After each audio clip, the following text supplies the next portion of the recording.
Self-sabotage jarang terlihat seperti kesalahan besar. Ia tidak datang sebagai kegagalan dramatis.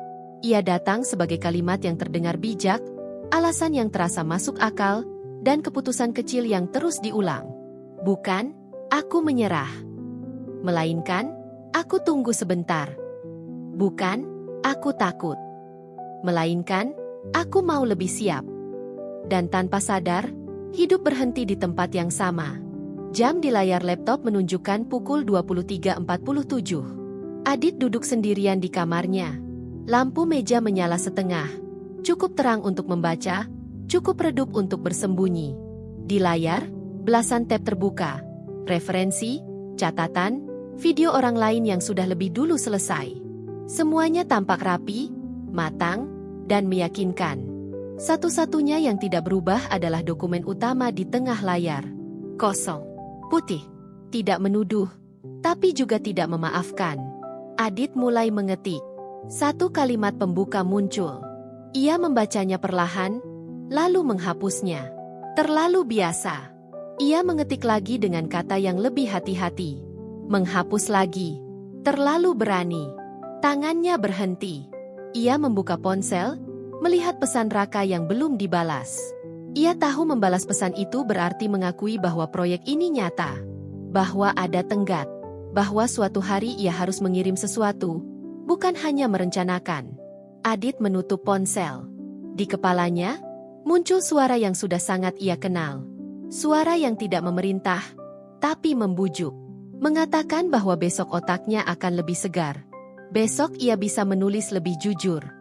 Besok adalah waktu yang lebih pantas untuk memulai sesuatu yang penting. Ia mempercayai suara itu. Laptop ditutup. Lampu dimatikan. Jam terus berjalan. Pagi hari, Adit berada di atas motor, terbawa arus jalan yang sibuk. Di lampu merah, pandangannya tertahan pada sebuah spanduk seminar kreatif. Judulnya nyaris sama dengan proyek yang terus ia tunda. Dadanya mengencang. Bukan iri. Hanya rasa terlambat yang aneh, seperti belum berangkat tapi sudah tertinggal. Ia berkata pada dirinya sendiri bahwa ia belum siap, bahwa tahap itu belum untuknya. Ponselnya bergetar. Pesan dari Raka. Adit membacanya, lalu menyimpan ponsel tanpa membalas. Nanti saja, pikirnya. Setelah pikirannya lebih rapi, lampu hijau menyala. Motor melaju. Spanduk itu hilang, tapi perasaan tertinggal tetap menempel. Sore hari, Adit duduk di warung kopi kecil. Cangkir di depannya mendingin. Wajahnya terlihat santai, tapi kepalanya sibuk menyiapkan penjelasan. Ia tahu pertanyaan tentang proyek akan datang. Dan ia sudah punya jawaban aman, tentang proses, riset, dan standar pribadi yang tinggi. Semua terdengar masuk akal. Namun Adit tahu kebenarannya. Ia belum gagal. Ia bahkan belum mencoba. Dan disitulah ia merasa paling aman.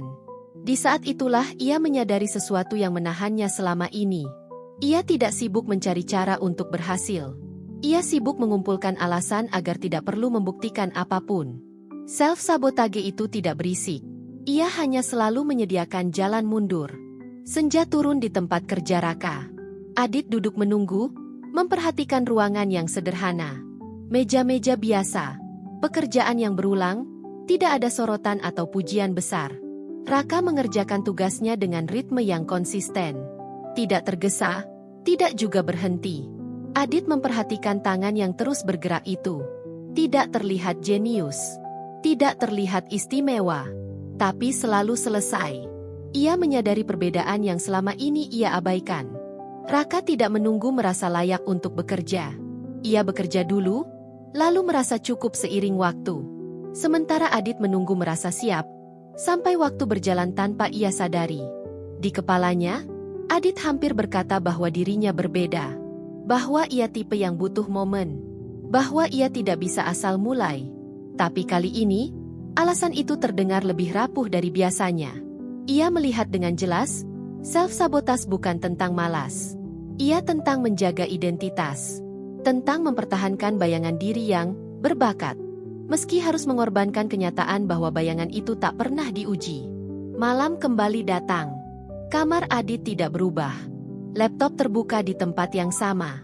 Lampu meja menyala dengan cahaya yang sama. Jam kini menunjukkan pukul 00.12. Lewat tengah malam. Waktu yang biasanya ia gunakan untuk menunda dengan tenang. Ia membuka dokumen yang kemarin kosong. Kursor masih berkedip di tempat yang sama, seolah tidak menyimpan dendam. Adit merasakan dorongan lama muncul lagi. Dorongan untuk menutup laptop. Untuk berkata bahwa ini sudah terlalu larut. Bahwa besok akan lebih ideal. Ia membiarkan dorongan itu lewat. Tangannya bergerak, meski ragu. Ia menulis satu kalimat.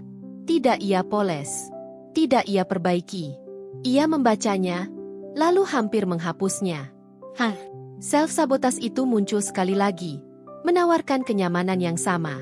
Namun kali ini, Adit berhenti. Ia menyadari bahwa menulis kalimat buruk bukanlah kegagalan. Menghapusnya tanpa mencoba adalah bentuk lain dari kabur. Ia tidak tiba-tiba menjadi berani. Ia hanya lelah bersembunyi. Ia menambahkan satu kalimat lagi. Mengakui bahwa ini bukan ide terbaik yang pernah ia punya. Bahwa ia belum percaya diri. Bahwa ia masih takut. Tapi ini adalah pertama kalinya ia tidak menunggu rasa siap untuk menyelesaikan sesuatu. File itu ia simpan. Tidak ada perasaan menang. Tidak ada kelegaan besar. Hanya keheningan yang sedikit lebih ringan dari biasanya. Mungkin self-sabotage tidak pernah benar-benar pergi. Ia hanya bisa diperkecil.